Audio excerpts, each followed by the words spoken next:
Straight after the Nevada road race, before his van had even left America, Guy saw an opportunity to bag the world speed record for a transit van. At the home of speed, the Bonneville Salt Flats in Utah. The van was only at Ely, which was a couple of 3 hours away. Got the van up there, and I thought, oh, yeah, we'll just foot to the boards, go down there, break the record, job's a peach, on the way home. For over 100 years, Bonneville has been the place to come to break world speed records. Hundreds have been set and broken here. Now Guy is keen to join the roll call of Salt Flat record holders. Helping Guy, a motorsport engineer Brian Schaefer and data technician James Scott. Their target, for Guy to hit a top speed on the Salt of 177 miles per hour. The current record holder is Supervan 2, and he did it in 1984, so that's 32 years ago. The record was set using a 3.9 litre Cosworth V8, making 590 horsepower, so that's going somewhere. And it looks like a transit van, but it's not a transit van. It was 7/10 size, 70% the size, with a mid-mounted engine and a fiberglass shell. While everyone agrees that Supervan 2 is the vehicle that holds the record, there is some dispute as to what that record is. Some people say the record is 174 miles an hour. Some people say it was mounting Brundle down Hanger Straight that did 176 miles per hour. So to be sure, we need to do 177 miles per hour.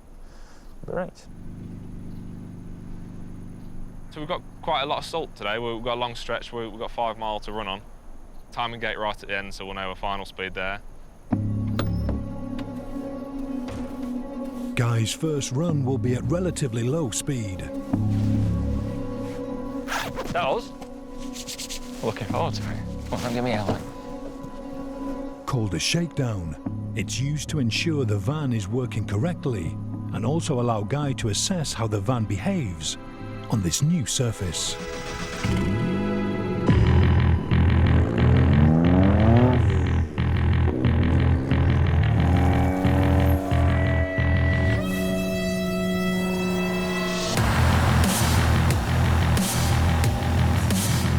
As Guy reaches 140 miles per hour, it's apparent that the van is behaving very differently. It didn't feel that stable. It just felt really sort of nervous on the salt. It just felt to be floating on the top of it.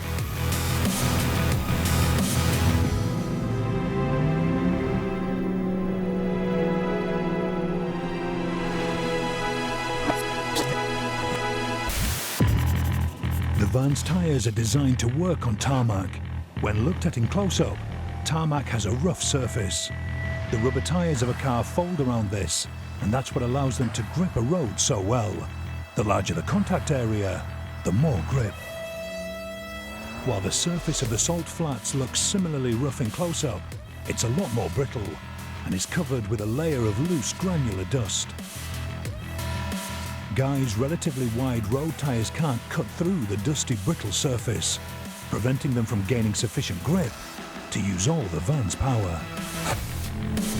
To overcome this, purpose-built Salt Flat racers don't have wide tyres. Bonneville racers have real thin tyres, so tyre digs through the salt, the loose salt, and gets to the hard stuff, and that's where the traction comes from. That's where you get your traction.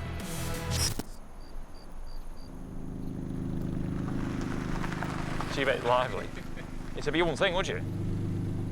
You're not, like, but you're playing with it. As changing the van's tyres is not an option, the team decide their only throw of the dice is to find more power.